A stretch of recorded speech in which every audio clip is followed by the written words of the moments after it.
Allí con ese trabajo de José Antonio Évora y Diego Vaz presentamos lo que es un tema extraordinariamente polémico. Tenemos el honor de contar con la presencia del señor Frank Mora, el caballero que llegó al rango más alto que haya alcanzado un hispano en el Pentágono. Fue subsecretario de Defensa, actualmente es el director del Instituto de Estudios Latinoamericanos y del Caribe de la Universidad Internacional de la Florida. Señor, bienvenido. Gracias, Pedro. Un placer tenerlo por aquí. El señor Eric Vergara fue oficial de inteligencia y de terrorismo del Departamento de Seguridad y de los Estados Unidos y ha tenido misiones en las que le tocó, por ejemplo, estar en Irak, entre otros lugares. Le agradezco profundamente su presencia. Buenas noches, Pedro. Un gusto. Señor Mora, ¿qué representa? Hablamos primero del tema de los presos. El presidente de Uruguay ya lo había dicho. Es un señor muy pintoresco, es un señor que yo no estoy seguro si la Casa Blanca tenía claro con quién estaba lidiando, pero se hablaba de que eran transferidos e iban a ser de alguna forma supervisados, vigilados, y el presidente dice, si se quieren ir mañana, que se vayan. Bueno, ese es el estilo de él, ¿no? Sí, exactamente. Pero yo creo que hay cierta vigilancia, francamente. La otra cosa es que estos 6 individuos no fueron combatientes terroristas en el terreno, ¿no?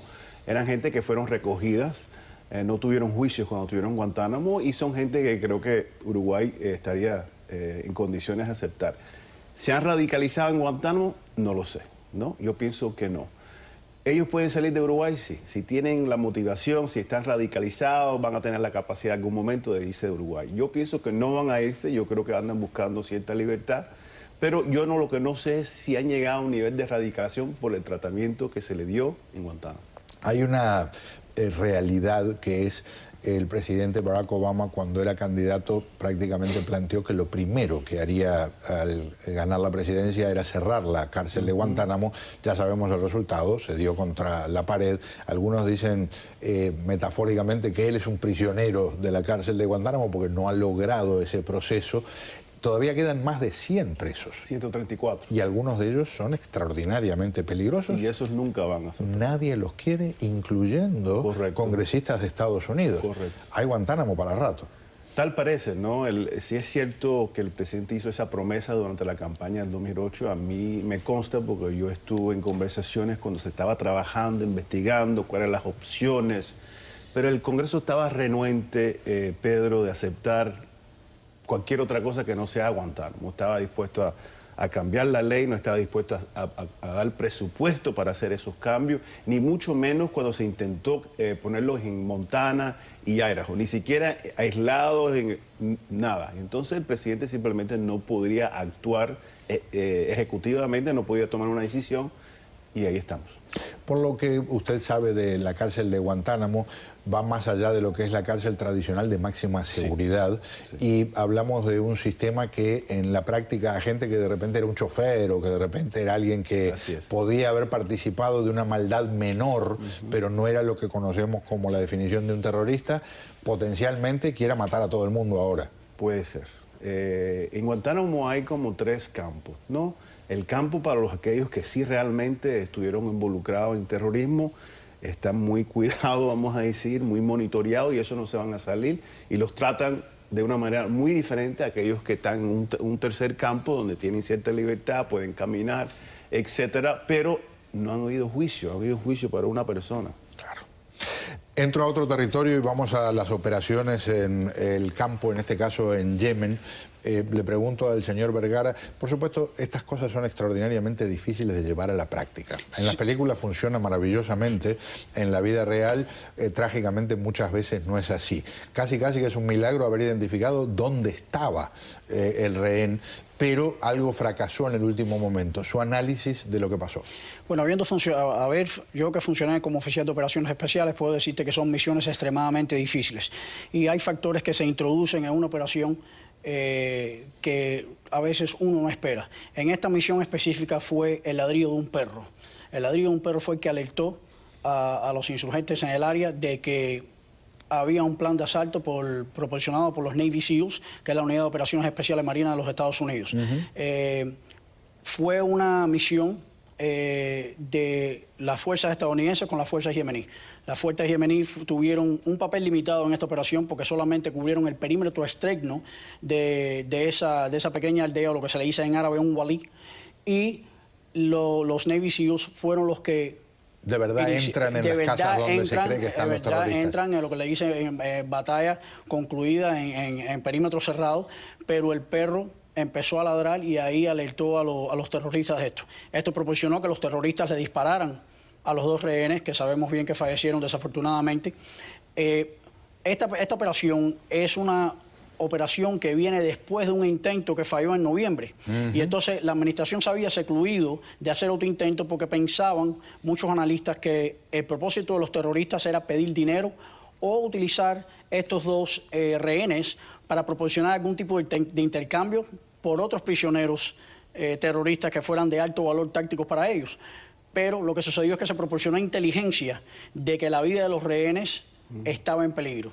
Alguien proporcionó inteligencia interna de que se aproximaba el asesinato de los 2 rehenes y por eso es que... Y después salió el video que decía que en 72 horas iban a ejecutar a Somers si no había alguna novedad. La ironía, el dolor adicional, es que el señor Corky aparentemente iba a ser liberado después de una negociación de los sudafricanos y curiosamente escuchaba testimonios de gente del gobierno de Sudáfrica y gente vinculada a este caballero que dice que no le pueden echar la culpa a quienes intentaron el operativo de rescate porque ya era una situación extrema. Le pido que me lo analice ahora desde el ángulo de lo que es ahora la visión geopolítica de dar esta batalla. Por un lado, establecer, no nos vamos a rendir tratando de rescatar a los nuestros, no vamos a entrar en el territorio de negociar. Por el otro lado, un fracaso para una organización que es extraordinariamente prestigiosa como los SEALs. Bueno, no creo que sea, o sea, como dijo el vicepresidente, casi llegamos a Somers, ¿no? Y si no fuera por esta señal. Yo creo que lo importante y que no se ha hablado mucho es que en operaciones de inteligencia, como debe saber Eric, la colaboración y la coordinación con socios en el terreno, con el gobierno yemení y otras fuerzas es fundamental. A veces solo el gobierno norteamericano, las fuerzas armadas solo no pueden actuar, con la excepción de Bin Laden, que vimos cómo ocurrió aquello.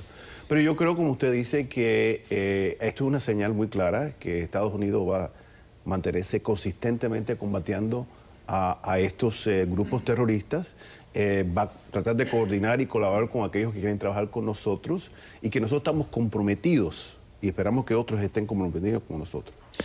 Frank, el presidente Obama, este es otro capítulo que tiene cierto parecido al concepto de lo de la base de Guantánamo. Ha sido arrastrado a nuevas guerras. Sí. Un hombre que lo que quería era terminar con las guerras y que había comenzado ese proceso y en la práctica, me acuerdo de una de las escenas de una de las películas del Padrino, ¿no? Decía, uno quiere salir de aquí y ellos me arrastran otra vez, me jalan, pero en la práctica, le guste o no le guste, a demócratas, a republicanos, a independientes, tenemos guerra también para rato. Sí, y la realidad se tiene que enfrentar. Uno no puede huir de la realidad y de los acontecimientos. Y creo que el tema de ISIS, por ejemplo, de ISIL, que es un problema mucho más importante y fundamental, es mucho más complicado para el presidente, porque el presidente sí está claro, y el pueblo norteamericano hasta ahora está claro, de que no quiere botas norteamericanas en el campo de terreno. ¿Y con quién vamos a hacerlo? Con los iraquíes, con los kurdos, ideal sería. Pero ellos tienen la capacidad, tienen la voluntad, con los turcos hacerlo, todavía yo no he visto eso. Y con lo que vio usted en Irak y con lo que vimos nosotros recientemente en términos de muchos iraquíes uniformados corriendo a gran velocidad para poner distancia de la gente de ISIL, ¿podemos confiar en que eso cambie? Podemos confiar por el hecho de que yo había comentado en uno de los programas que yo estuve presente, es que la población iraquí, al igual que el régimen iraquí, no quiere continuar en esa violencia sectaria que va a proporcionar ISIL. Yo no comparto el optimismo que comparten muchos expertos y analistas respecto a esta campaña de bombardeo por la coalición en Irak. Yo dije la última vez que estuve en tu programa que yo creo que hay que poner botas sobre la tierra para aunque sea poder fracturar a ISIS. Y no solo en Irak, sino también en Siria. Muchos desacordarán conmigo y sé que esto es una política que no va a ser muy fácil vendérsela al pueblo estadounidense. Y ahora que se introdujo Irán, sí, en bombardeos tácticos en la región norte de Irak, las cosas se van a complicar porque esto va a proporcionar, como dijo Joseph Hagan en el último programa, una publicidad gratuita a ISIL para poder vender a los elementos terroristas a través del mundo de que este es el nuevo califato. Y esto me preocupa mucho.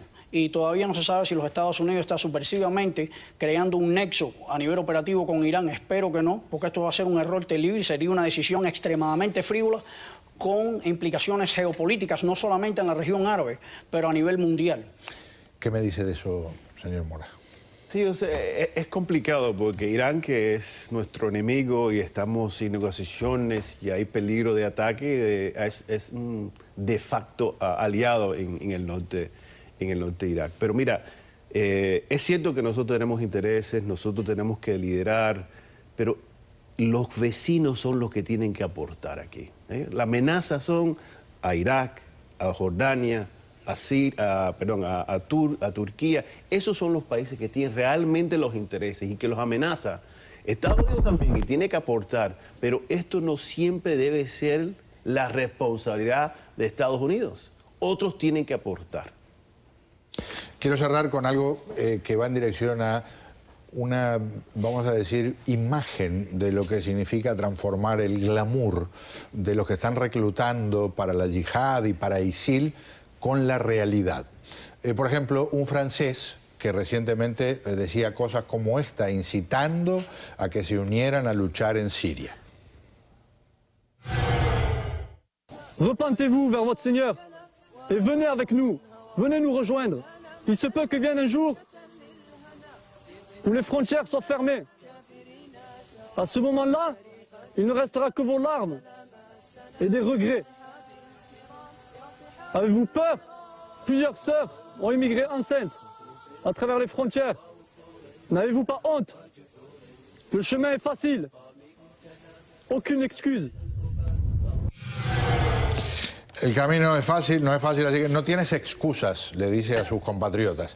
Varios de sus compatriotas le hicieron caso y se sumaron a los terroristas. Y entonces el diario Le Figaro entrevistó a varios de estos terroristas, yihadistas, y estas son algunas de las cosas que dijeron.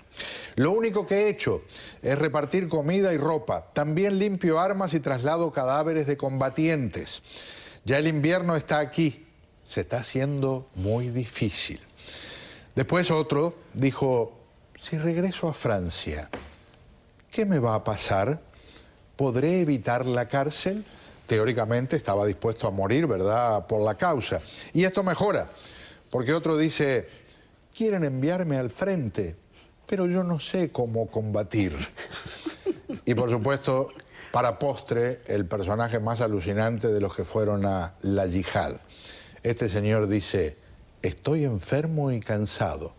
Mi iPod ya no funciona más. Tengo que regresar. Para que vean, los jovencitos y las jovencitas que se asoman a la internet y se entusiasman con estas cosas románticas de la guerra, es lo más horrible, lo más siniestro que se puedan imaginar. Y cuando van y creen que están ayudando a algún tipo de causa delirante como esta, en la práctica a lo que van es a pasar vergüenza, a sufrir y a que ya no les funcione el iPod. Alucinante, ¿verdad? Señores, muchísimas gracias por acompañarnos. Gracias. Gracias a ti. Un placer tenerlos aquí.